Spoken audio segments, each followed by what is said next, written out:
escucha la red de podcast de Estudios sobre América del Norte, un proyecto del Centro de Investigaciones sobre América del Norte, CISAN, de la Universidad Nacional Autónoma de México. Conducen Alejandro Mercado Celis y Yolanda Macías. Les damos la bienvenida a este espacio de análisis, diálogo e investigación sobre América del Norte. Buenos días, bienvenidos, bienvenidas a otra sesión de nuestro podcast Culturas Contemporáneas. Vamos a continuar presentándoles los trabajos de investigación sobre el proyecto Comunidades Emergentes de Conocimiento, comunidades virtuales, digitales de conocimiento. Y hoy nos acompaña la doctora Graciela Martínez Salce. Te voy a presentar brevemente, Graciela, porque después queremos que tú nos hables de tu trayectoria. Graciela ha sido y es una de las fundadoras pioneras de los estudios canadienses en México. Ha impulsado esta área de estudio en el CISAN desde su formación, básicamente. Graciela ha dirigido el área de estudios canadienses durante muchos años y fue directora por 2 periodos de este centro, el Centro de Investigaciones sobre América del Norte. Entonces, Graciela tiene una amplia experiencia, ha trabajado muchos temas y se ha acercado desde la literatura, desde el cine y también desde el espacio y las fronteras en América del Norte. Dicho esto, Graciela colaboró para este proyecto de investigación con el capítulo El Museo Textil de Canadá urde una comunidad. El espacio digital se desborda en el espacio físico. Muchas gracias por acompañarnos, Graciela, y precisamente por tu amplísima trayectoria nos gustaría conocer cuál es tu formación, cómo describirías el hilo conductor de tu trabajo académico, que es muy extenso, y qué preguntas han organizado tu investigación a lo largo del tiempo. Platícanos más sobre ti. Bueno, pues yo estudié letras hispánicas en lo que hoy es la FES Acatlán. Cuando yo estudié todavía no era facultad. Y luego estudié el posgrado en letras modernas en la Universidad Iberoamericana, maestría y doctorado. Y bueno, en aquella época yo trabajaba literatura mexicana de la generación del medio siglo. Y luego, cuando iban a formar el área, precisamente el área de Canadá, en el CISAN, la maestra Berea me invitó a participar con un proyecto de literatura y pues ahí cambió mi vida radicalmente porque en realidad en México casi no se trabajaba Canadá. Yo creo que sigue habiendo poco trabajo sobre Canadá en relación, por ejemplo, con todo lo que se trabaja acerca de Estados Unidos. Y tuve la fortuna de que las 2 fundadoras, yo creo que de las más importantes de los estudios canadienses en México, que son Claudia Lucotti, que trabaja literatura anglófona, y Laura López Morales, Premio Universidad Nacional, que trabaja literatura quebequense y ahora ya jubilada. Y ellas pues me fueron guiando. Yo en un inicio, les contaré una anécdota, lo que quería trabajar en Canadá desde hace muchísimos años, décadas, las escritoras más importantes son mujeres. Y entonces yo quería hacer en un inicio un proyecto sobre escritoras. Y quien entonces dirigía el área de Canadá, que ya ni trabaja en la UNAM, dijo, ¿cómo? Puras mujeres. Que los hombres no cuentan. Y entonces pues no me dejaron, no me dejó. Él ya tenía experiencia en estudios canadienses, de hecho había estudiado un doctorado en Canadá, y pues yo como era nueva, tuve que darle un giro al proyecto, pero lo que llama la atención cuando uno estudia Canadá es que cineastas, novelistas, poetas, dramaturgas, siempre han estado en la vanguardia y siempre han sido las figuras más importantes de la cultura canadiense, ¿no? Entonces, pues tarde o temprano regresé a las mujeres porque mi otra mi otra vía paralela de formación académica, que no escolar, sino académica, es el taller de teoría y crítica literaria feministas, Diana Morán, que comenzó trabajando en el PM, en el Colmex, y donde mi asesora de tesis de doctorado, Gloria Prado, me llevó. El taller tiene más de 40 años sesionando todos los viernes. Es un espacio de una seriedad y un respeto académico increíble, y pues todas las que llegamos ahí sin ser doctoras, pues nos formamos, ¿no? Entonces, por otro lado, los estudios de género tampoco me han sido ajenos. Entonces, digamos que cuando después quise vincular a mis alumnas y alumnos en el trabajo de Canadá, yo trabajo en la licenciatura en Letras Hispánicas, porque ahí fue donde me dieron una materia de teoría, y pues me costaba mucho trabajo que trabajara en literatura, porque muchos no leían inglés o francés, y las traducciones son infames porque casi todas son hechas en España, entonces se sienten como lejanas a la actualidad, a la, pues no quisiera yo, bueno, a la regionalidad norteamericana, ¿no? No puede uno imaginarse a alguien en medio de la nieve diciendo hostias.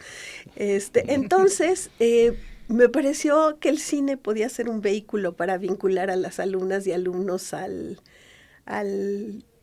la cultura canadiense, y entonces me dieron una materia de cine y literatura. Trabajé mucho tiempo teoría de la adaptación, y allí las alumnas y alumnos tuvieron la oportunidad de ver adaptaciones de autores y autoras canadienses. Claro, ahora, por ejemplo, el boom con la serie de televisión de El cuento de la criada de Margaret Atwood, pues bueno, ya digamos que hace que la gente medio voltee, porque yo te aseguro que el 90% de las personas que ven eso en la tele ni se imaginan que eso haya surgido de una novelista canadiense, ¿no?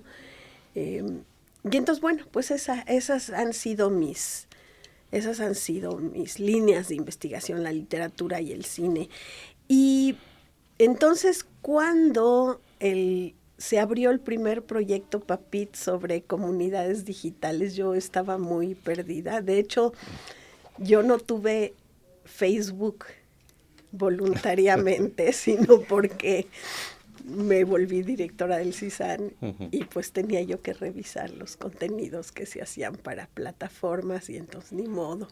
Me tuve que, como decía mi querida amiga Joan Sloan, a mí mis amigos me gustan de carne y hueso, pero la verdad no tenía yo ni idea. O sea, este proyecto me abrió un campo que es muy interesante para trabajar otras interacciones en el cine y en la literatura, y otras formas de cine y literatura que yo no tenía ni idea que existieran hasta que no empezamos a trabajar aquí. Graciela, platícanos cómo fue y desde cuándo te interesa el tema central de tu texto, que es el arte textil, y qué fue lo que te enganchó como objeto de análisis con esta área de la producción textil. Bueno, yo sé que ahora la tauromaquia es un tema prohibido, pero cuando una persona a la que le gustan mucho la fiesta brava se avienta y torea vaquilla, se le llama aficionado práctico. Y entonces yo creo que con el arte textil eso es lo que me pasa, que soy una aficionada práctica.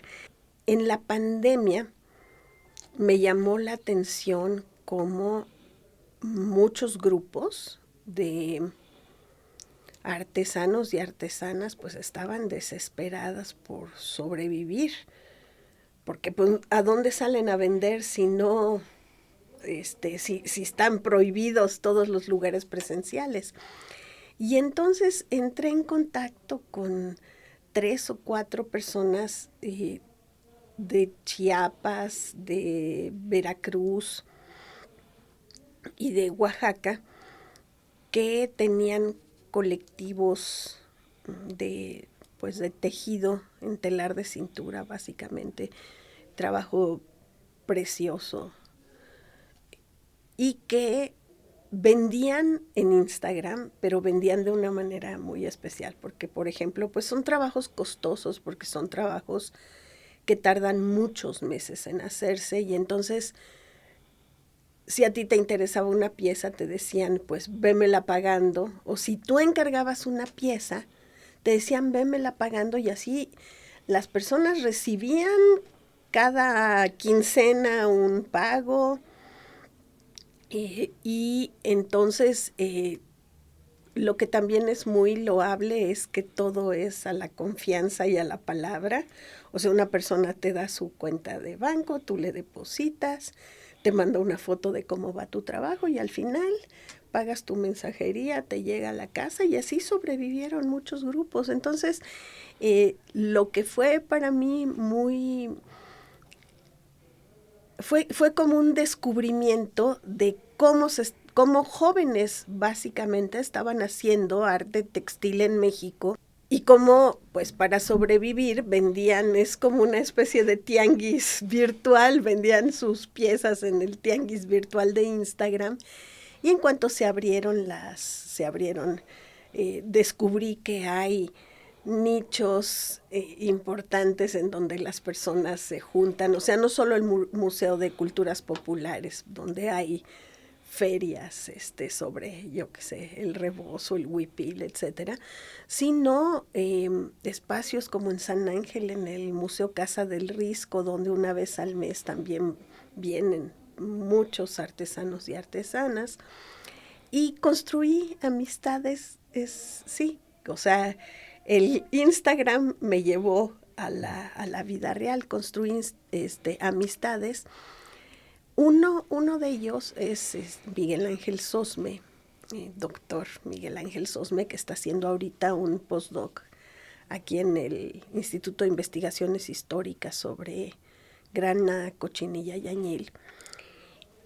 Y pues él es un académico muy serio, pero además un emprendedor que trabaja con las artesanas de la Sierra de Zongolica.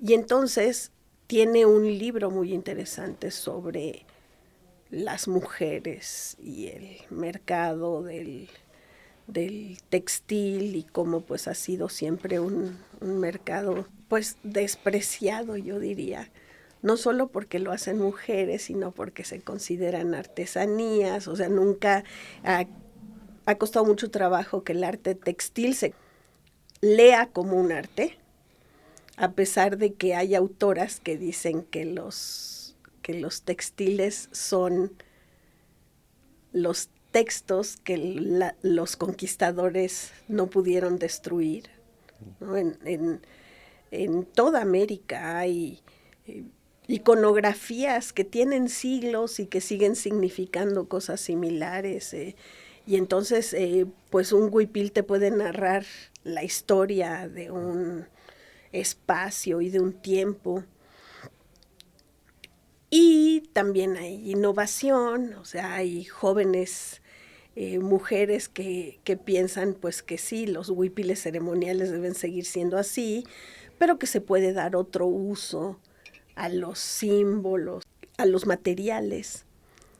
Y luego, entonces, como era yo una conocida aficionada práctica, porque como no tengo límites en mi vida, mi colección de textiles es bastante grandecita, me invitaron a participar en una tesis como parte del comité tutorial de la maestra Brenda Ojinaga, que está haciendo una tesis preciosa y devastadora sobre cómo el arte textil o la práctica del bordado desbordó el espacio íntimo de las mujeres y se fue a las calles para bordar los nombres de las y los desaparecidos, las historias de las mujeres que han perecido por feminicidios. Y entonces con ella, a partir que creo que esa es una cosa grandiosa de que a uno la inviten a formar parte de comités, porque con las alumnas, pues uno aprende cosas que no sabía a partir de la lectura de las tesis. Entonces con ella comenzamos a trabajar el asunto del bordado político y cómo entonces el arte textil da un giro y se convierte no solo en un rescate de tradiciones milenarias, sino en un grito de denuncia, ¿no? Y entonces es muy paradójico que uno vea estas mantas inmensas. Marieta Berenstoff, que ha publicado 2 veces en nuestra revista Voices of Mexico, tiene un proyecto increíble que se llama La Manta que Cura, The Healing Blanket. Ella es mexicoamericana. Y ella pide que hagas cuadros de 70 por 70 y los han unido y los han expuesto en el Zócalo. Y son trabajos visualmente hermosos, pero pues ahí no importa ya tanto la estética, sino lo que te está diciendo. Te está narrando las historias de cuántas personas ya no están o cuántas mujeres han sido víctimas de violencia y bueno, así. Graciela, tu trabajo junta este interés por los textiles y su relevancia para explicar procesos sociales contemporáneos, pero también las comunidades virtuales. Entonces, nos gustaría entender en qué momento entraron en tu radar, pero como objeto de estudio, estas comunidades. Como digo en el artículo, yo creo que de veras el algoritmo te mete en un túnel. Claro. No, porque de repente empecé a descubrir mucha práctica textil que se hace con intención política. Y bueno, yo conozco el Museo Textil de Oaxaca, pero no sabía cuántos museos hay que se dedican específicamente al arte textil, ¿no? En el proyecto que estamos trabajando, yo trabajaba básicamente Facebook con otro tema, un tema de literatura, y la metodología que ahí me servía se llama Metodología de las Pequeñas Historias, de Alexandra Georgakopoulos, y no sabía yo si funcionaría en Instagram, ¿no? Porque, bueno, como ustedes me imagino que verán, como todo mundo verá, la mayor presencia de museos está en Instagram, por la naturaleza visual de Instagram. Y pensando en trabajos de otros colegas, específicamente el de Nati Golubov y el de David Pruneda, que ya hizo su programa, yo me preguntaba si esta metodología serviría para Instagram o solo para Facebook, y si me debería yo meter más en el asunto de los espacios de afinidad, que es lo que ellos trabajan. A Nati le sirvió súper bien precisamente para Instagram. Entonces, encuentro el Museo Textil de Canadá. Ni siquiera sabía yo que existía un museo textil en Canadá. Y de hecho me enteré porque el que entonces era curador, Armando Perla, vino a Original, el Encuentro Textil de México, y entonces empecé yo a seguir al Museo Textil de Canadá. Y me parecía muy interesante cómo tenía muchas actividades pedagógicas, vinculación con estudiantes de las escuelas de arte y diseño, y de repente llegó la pandemia. Y con la pandemia, la digitalización de objetos, la posibilidad de que uno pudiera ver colecciones completas de los museos en Instagram o en las páginas, de hecho, en las páginas de los museos. Y me llamó mucho la atención que la colectividad, yo todavía no sabía yo que era una comunidad, la colectividad que seguía al Museo Textil en Canadá era verbalmente más activa en Instagram que en Facebook. Y pensé que era una cosa rara y que valía la pena poner atención, porque no nomás le ponían likes, sino y no solo utilizaban el Instagram para preguntar direcciones u horarios, que es lo que generalmente uno hace, sino que comentaban, ay, qué bonita conferencia, o gracias por el curso, no sé qué, o sea, estuvieron dando, por ejemplo, dieron un curso de tapabocas, de cubrebocas, ¿no? Como respondiendo a las necesidades del momento. Cursos para aprender a remendar suéteres, para, no, bueno, que sabemos que los inviernos en Toronto requieren. Entonces, eso me llamó la atención de ese comportamiento en redes, ¿no? Y pensé, pues, hagamos el experimento de ver si la metodología de las pequeñas historias funciona con una colectividad que es más activa en Instagram que en Facebook. Y eso me llevó a dar un paso más y a entender que esa no solo era una colectividad, sino una comunidad de a de veras. Y por eso los espacios de afinidad ya no me servían, porque la teoría de los espacios de afinidad dice que no es necesario que las personas se involucren en un seguimiento de todas las actividades que suceden en ese espacio, ¿no? O sea, por ejemplo, si tú vas al Museo Tamayo y te tomas una foto, ya sabes, le pones el hashtag en el Tamayo y estás siendo parte de un espacio de afinidad con el Museo Tamayo. Pero lo del Museo Textil en Canadá era otra cosa, diferente, ¿no? No sé si eso tenga que ver con su activo, eso lo he pensado últimamente, con su activo programa de voluntarios y voluntarias, los cuales pues son jubilados muchos y muchas de ellos, ¿no?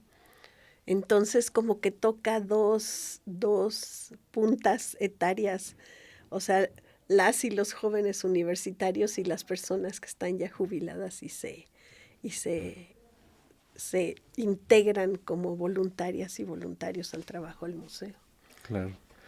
Graciela, mencionaste el trabajo anterior que hiciste, que fue cuando empezaste a usar lo de las pequeñas historias.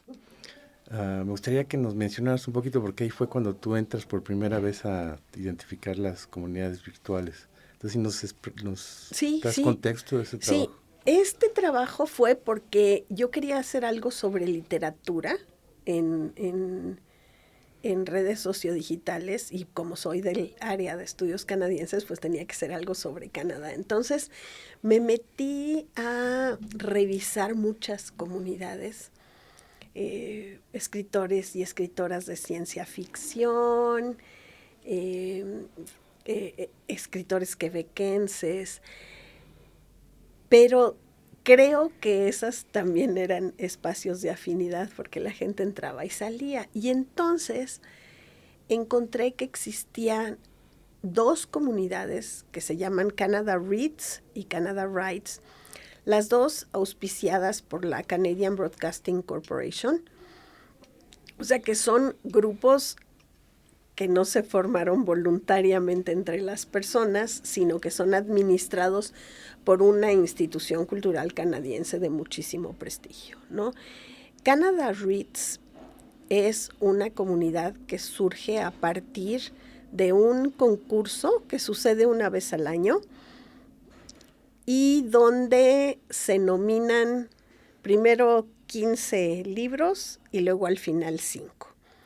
Y luego durante una semana 5 personas conocidas, pues 5, perdón por la horrible palabra, celebridades, sí. Que no son críticas y críticos literarios, ni profesoras y profesores de literatura, sino 5 personas que pueden ser actores, y digo solo actores porque en Canadá no les gusta la palabra actrices, o sea, todo el mundo es actor.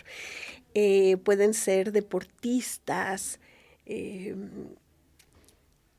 pueden ser personas que aparecen en la televisión o del mundo de la moda, en fin.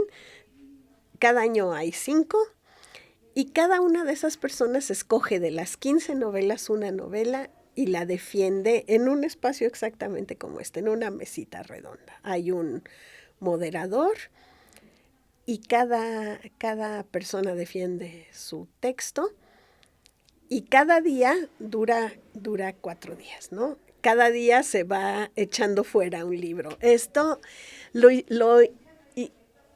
se inició hace 25 años. Este año cumplió 25 años Canada Reads, cuando estaban de moda estos realities de Survivor y así. Entonces dijeron, que sea el Survivor de los libros. Y entonces al principio tenían novelas canónicas, yo qué sé, de escritores y escritoras muy famosos. Por supuesto, por ahí pasó Margaret Atwood y pasó gente muy, muy conocida. Y esa era una de las críticas que le hacían al concurso. Y entonces empezaron a nominar escritoras y escritores muy jóvenes y de verdad se volvió muy inclusivo.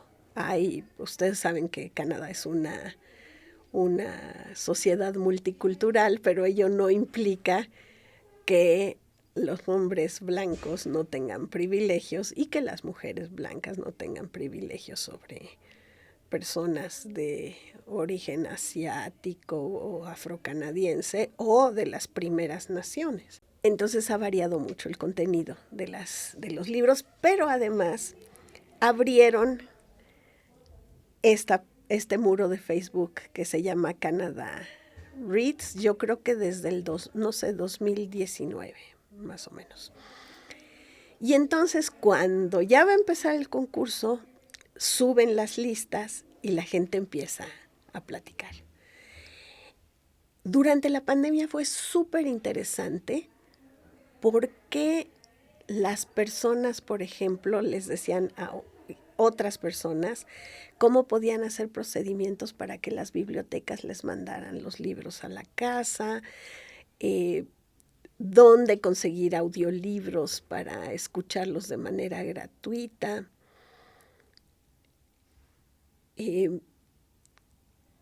Y hay discusiones, en esas pequeñas historias hay discusiones fascinantes, primero sobre lo que es la literatura. O sea, nosotras profesoras y profesores diríamos, ¿quién tiene derecho de ingresar al canon y por qué? Pero la otra que es fascinante también es, ¿qué es la literatura canadiense? ¿No? Hay libros que la gente se pregunta, ¿y por qué este libro está aquí? ¿Qué tiene de canadiense este libro? ¿No? Entonces, bueno, y Canada Writes, que es el otro muro de Facebook, ese funciona de otra manera completamente distinta, porque ese sí, todos los días de todo el año tiene contribuciones.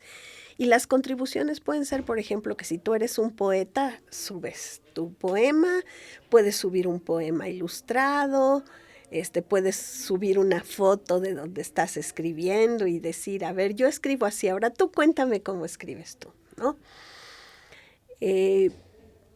Pero también hay, no, o sea, no solo adelantos de novelas y etcétera, sino si van a entrar al concurso fulanito, ¿cómo le hacen para enviar el manuscrito? Hay una colega que se ha vuelto súper exitosa, Sila Jones se llama, y su novela es buenísima, salió el año pasado y estuvo mucho tiempo en los más vendidos. Y ella, por ejemplo, que además es abogada de derechos humanos, dice, sube, si alguien no tiene dinero para inscribirse al concurso tal, yo voy a financiar tantas entradas al concurso. O sea, además hay otra persona de las que, Marion Lougheed, con quien he estado yo trabajando, que fundó su editorial independiente a partir de textos de las y los escritores del Muro y otros tantos, pero también se piden consejos de cómo le haces para conseguir una buena agencia literaria.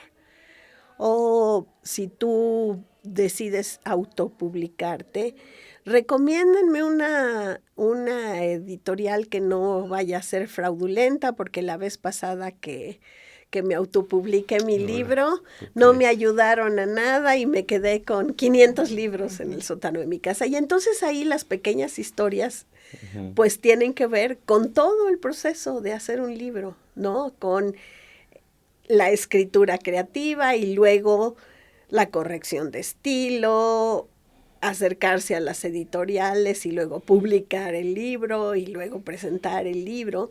Y allí lo que ha resultado, y me parece fascinante, es cómo las personas luego ya saben que, pues imagínense qué larguísimo es Canadá, o sea, es inmenso. Entonces, si van a estar en Winnipeg tal fecha, voy a presentar mi libro. Y entonces personas del Muro van a comprar el libro y a que les firmen el libro, o organizan encuentros presenciales de escritoras y escritores con talleres que imparten las mismas personas del Muro. Entonces, o sea, son muros en realidad relativamente recientes, porque son del 2018, bueno, ya van a cumplir 10 años, pero allí es muy fácil comprobar que las comunidades sí son comunidades. Para empezar a adentrarnos en el texto sobre el que conversaremos hoy, que ya nos has dado algunas pistas, ¿podrías introducirlo de manera general para quienes escuchan este podcast? Sí, cómo no.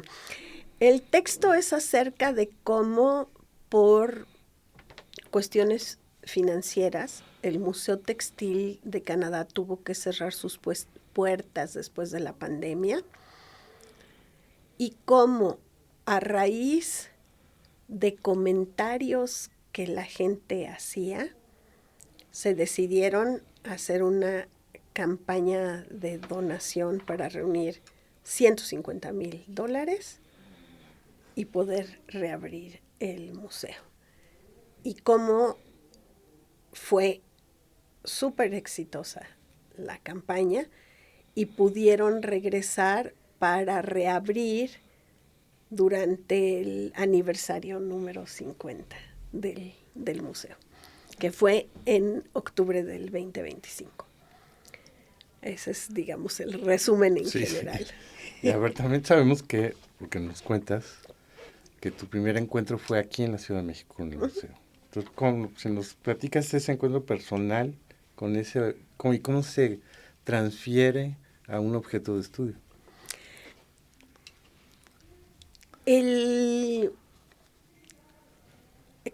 Quien ahora es coordinador de la parte educativa y comercial de la Embajada de Canadá, que es el maestro Ernesto Miranda, que ha hecho muchas cosas con el CISAN, con la Cátedra de Estudios Canadienses, Margaret Atwood, Alanis Obomsawin y Gabriel Roy, que tenemos con la Embajada de Canadá y con la Facultad de Filosofía y Letras, me dijo, que quería que me reuniera yo con el recién contratado curador del Museo Textil a ver si podíamos hacer algo académico, ¿no? Eran los primeros días en que uno podía encontrarse con gente despuesito de la pandemia. El curador se llama Armando Perla y es una persona muy interesante porque es centroamericano-canadiense y él quería llevar inclusión no solo de materiales latinoamericanos indígenas al museo, sino también diversidad genérico-sexual.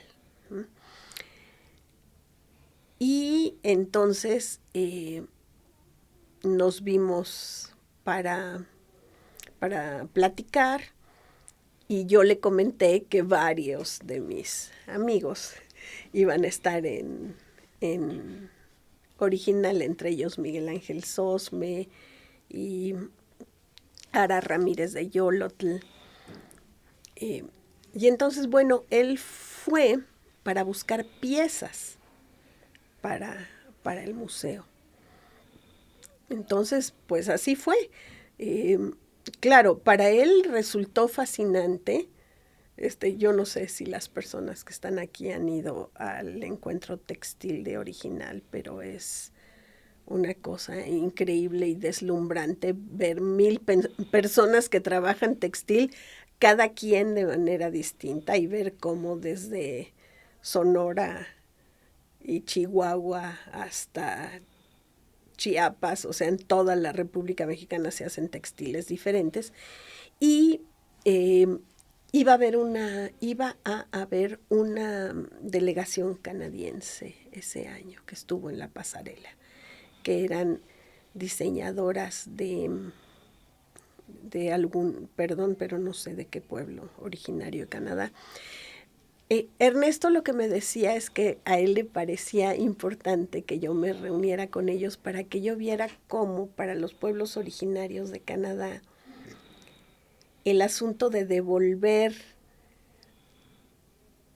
la tradición no era devolverla en su forma más o menos tradicional, sino en una forma vanguardista para incluirla en la industria de la moda, ¿no? Ese es un aspecto que tengo pendiente por trabajar, porque en México pues no pasa así. O sea, quienes convierten en moda son las personas horribles que hacen apropiación extractiva y que recortan un cacho de huipil y lo pegan en un, ¿no? O sea, feo, claro. ¿No? Entonces, creo que esa fue la curiosidad que me llevó a buscar qué había en el museo, ¿no? Y debo decirles que yo no he tenido la oportunidad de ver el museo abierto nunca. Okay. O sea, cuando yo fui al trabajo de campo, porque quería yo ver precisamente lo que había de canadiense allí, el museo todavía estaba cerrado. No habían juntado todavía los $150,000, o sea, todavía estaban, pues que no sabían si se abría o no se abría. Y fue muy simpático porque, bueno, con el cierre del museo, pues muchas personas tuvieron que irse, inclusive Armando Perla. Y entonces allí estaban las piezas de Original y no tenían cédula. Entonces para mí fue muy bonito decirles, esa pieza la hizo Miguel Ángel Sosme con una beca del FONCA, porque tuvo una beca de jóvenes creadores, y está teñida con grana cochinilla y no sé qué, y entonces ser yo como representante del CISAN el medio para poner en contacto de nuevo al museo con las personas en México que están haciendo las piezas, pues fue muy, muy bonito. Y entonces, bueno, así se convirtió el Museo Textil en mi objeto de estudio. Por la curiosidad esta de la diferencia, de la diferencia que creo que aquí nos falta encontrar una vía, ¿no? De cómo, ¿qué será? No quiero decir dejar de idealizar o de romantizar, pero probablemente es eso, o más bien de ponerle un tache a la industria de la moda, ¿no? O sea, si las personas que están haciendo la indumentaria consideran que está bien que sea parte de la moda, yo creo que está bien que cada quien se inserte en el segmento que quiera insertarse. Claro. ¿No? Claro. Graciela, hablando un poquito del trabajo de campo para entrar en las minucias del texto, nos relatas tu trayectoria en los espacios digitales del museo, ¿no? Que fueron 4 años como observadora participante y que además haces el comentario de que hasta conseguiste la insignia de fan destacada, ¿no? Entonces, nos gustaría saber qué implicó metodológicamente estar adentro de esa comunidad mientras la seguías estudiando. Pues mira, como no son espacios donde se dé confrontación, yo creo que es muy sencillo navegar, porque además aquí, sí debo decir que aquí, por ejemplo, yo no dije soy una investigadora haciendo investigación sobre este texto, porque en realidad cuando yo me sumé a las redes sociodigitales del museo, yo no planeaba hacer el trabajo de eso. Yo estaba trabajando Canada Reads y Canada Writes. Allá sí dije, soy una investigadora mexicana de estudios canadienses y quiero solicitar permiso a estas personas para que me dejen citarlas, pero aquí no, porque en realidad yo entraba para ver que si había esta conferencia o que no, nunca... no planeaba yo hacer el trabajo sobre esto, pero de repente la fuerza de la campaña de donación me pareció tan relevante como las personas consideraban que era una pérdida para la vida de la ciudad, una pérdida para la vida cultural nacional, que el museo permaneciera cerrado, que entonces dije, no, vale la pena estudiar esto. Y entonces cuando ya fui a hacer las entrevistas allá, ya sabía yo que iba a escribir sobre él. Sí. Me pareció muy interesante que ni la curadora ni pensaran en la campaña como algo diseñado estratégicamente, ¿no? O sea, no tenían un director de marketing. Claro, tienen su coordinadora de redes sociodigitales, que además es súper profesional y maneja muchos niveles, ¿no? Porque se maneja pues el nivel de la presentación de las piezas, el de las actividades, etcétera, etcétera. Pero no hubo contratación de una agencia especializada en donaciones o en parte financiera, sino que fue el propio personal del museo quien decidió diseñar la campaña, y a lo mejor por eso fue tan exitosa, porque no sentías ni que te estuvieran exigiendo, ni que alguien fuera a hacer negocio con eso, ¿no? Sí se sentía como legítima. Como legítima. Y entonces sí, por eso no, digamos que la observación participante en realidad siempre ha sido más bien entusiasmo por lo que ahí sucede, ¿no? Sí. A ver, voy a ligar 2 preguntas que creo que para mí personalmente me parece que es una aportación relevante de tu capítulo. y que son también relevantes en términos de la literatura en general sobre comunidades virtuales, que es este caso que, como tu título lo dice, se desborda de lo digital a lo no digital, a la vida real, y que se muestra a través de la donación de estos $150,000, que es importante, y explico un poquito nada más rápidamente. Hay un escepticismo siempre sobre cuando hablamos o designamos a estos grupos como comunidades digitales, comunidades virtuales, porque efectivamente muchas de ellas son espacios donde la gente puede entrar y salir, no comprometerse, a veces ni siquiera comentar, sino simplemente ver y nunca regresar, o hay muchos tipos de comportamientos. Pero sí hay muchos espacios digitales, comunidades digitales que generan lazos fuertes entre la comunidad, entre los participantes, se generan responsabilidades, la gente va adquiriendo reputación dentro de la propia comunidad, hay un compromiso, digamos. Y el caso que tú nos muestras, creo que es uno de los ejemplos más claros y fuertes de un compromiso de gente que no se conoce, que no se han visto cara a cara nunca, que no tienen forma de hacer que a otro haga algo. Es simplemente la voluntad individual de sentirse con afecto, tal vez con cercanía a una comunidad y participar, no solamente hablando, sino dando dinero. Si nos quieres hablar un poquito de Sí, esto. claro. Por ejemplo, siempre que hacen estas cosas de crowdfunding, pues sí, existe el escepticismo de, ay, ¿será verdad? ¿De veras? ¿De veras? Uno siempre acaba dando a puras personas que conoce de la vida real, ¿no? O sea, por ejemplo, me ha pasado con películas, ¿no? Que si están juntando y que se les acabó el financiamiento y entonces solo, o sea, las únicas veces que yo he donado es porque conozco a las personas de carne y hueso que están haciendo la película. Y aquí creo que el asunto tiene que ver exacto con, por ejemplo, quienes nunca habían ido al museo y decían, qué barbaridad, ya se cerró, yo nunca tuve la oportunidad de ir a Toronto, ¿no? Sí.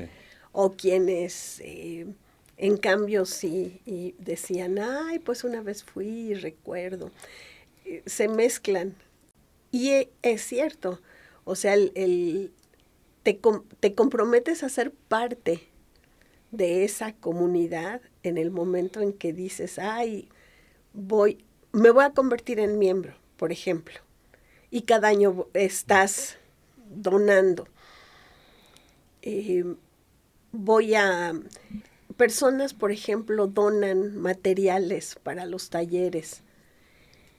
Personas que a lo mejor antes solo conocían el museo de manera virtual y después se enteraron que si va a haber talleres, pues sería bueno que la gente donara los materiales para que se puedan llevar a cabo los talleres.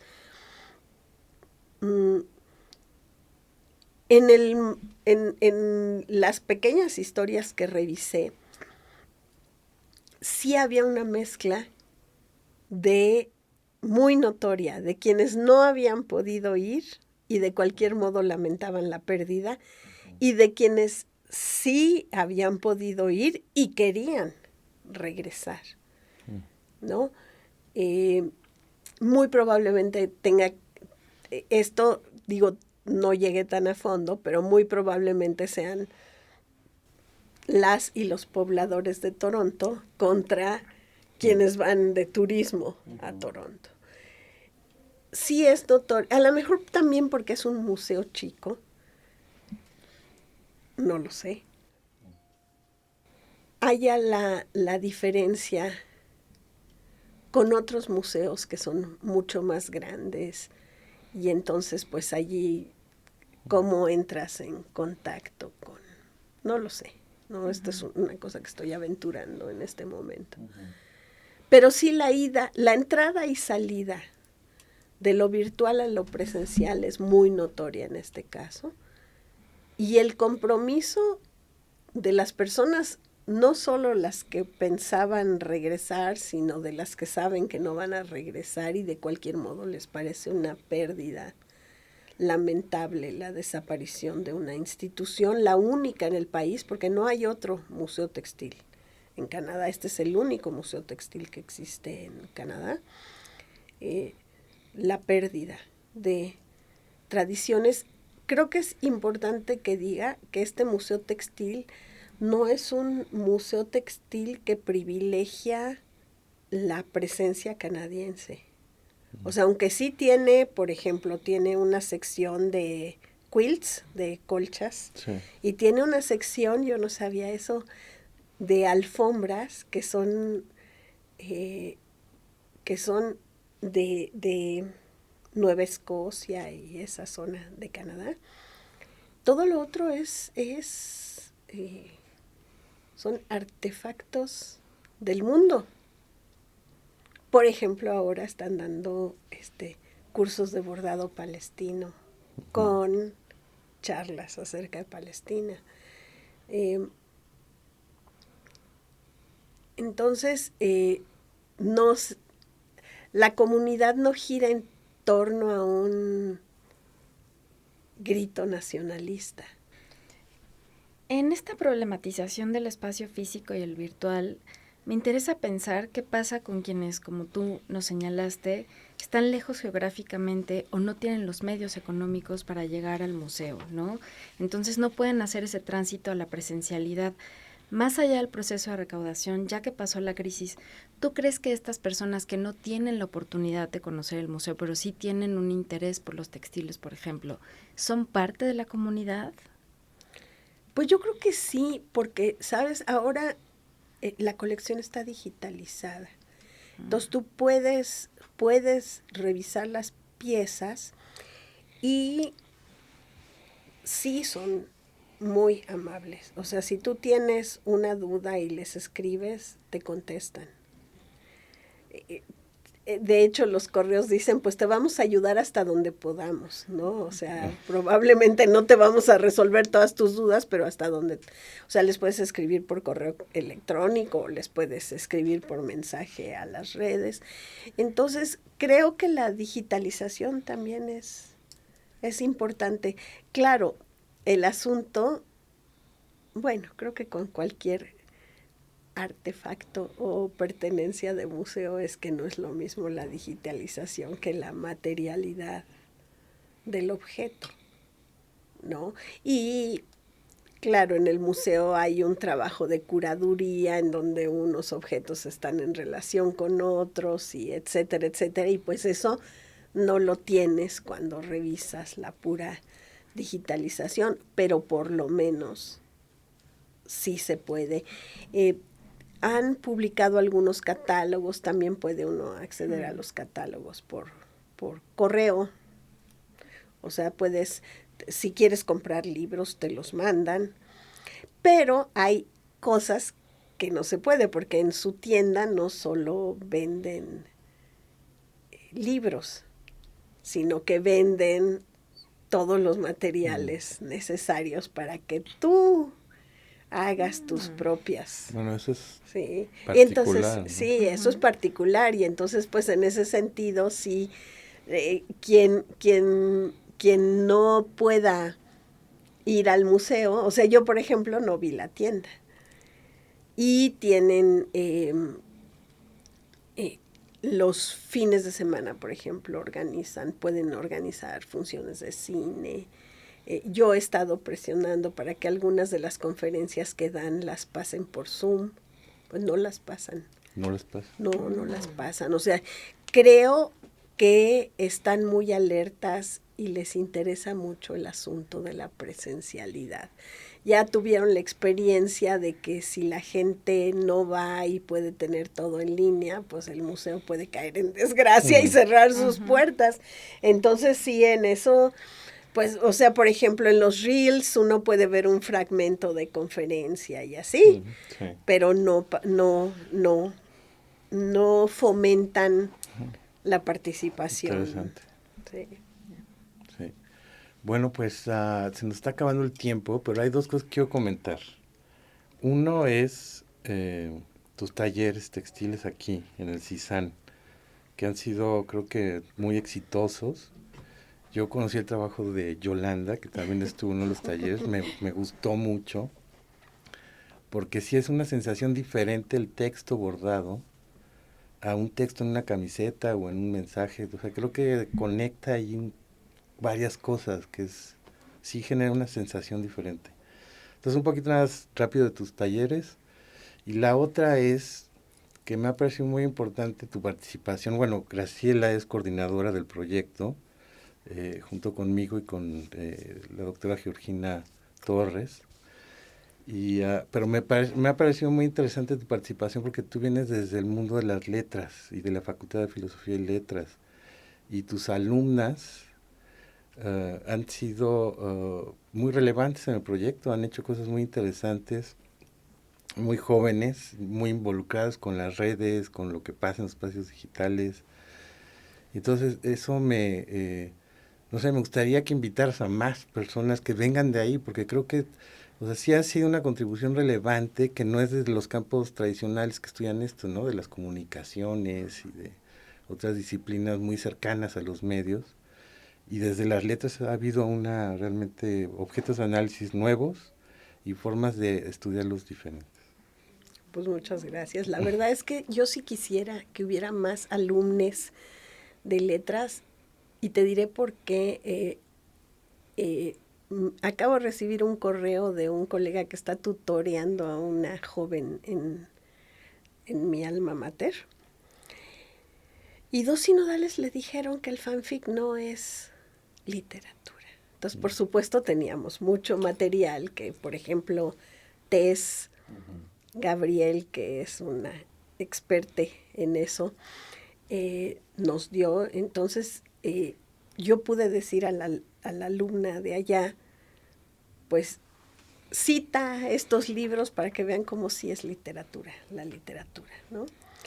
Y rápido en relación con los talleres, pues queremos que esto ahora agarre una forma un poco más académica. Tengo una propuesta, porque eso lo trabajamos con un grupo de género de la Universidad McGill, y me gustaría proponer que tengamos reuniones como cada 6 semanas, pero que fuera como un seminario, que discutiéramos, por ejemplo, textos de cultura material o textos de la feminización del trabajo textil, etcétera, etcétera. Y que mientras lo hacemos, estemos bordando. Hemos tenido la presencia de 2 artistas increíbles, que son Tere Olmedo, de Textere, que ella es del Sistema Nacional de Creadores, y Ari Santiago, que nos visitó desde Culiacán y que lleva en una tira bordados los días desde el Culiacanazo, las 2 obras de las 2 artistas es pero impresionante y relevante, porque pues hablan de los tiempos que estamos viviendo y son una muestra exacta de cómo ese arte materializa cosas, ¿no? Que a veces los textos académicos no pueden tan bien. Claro.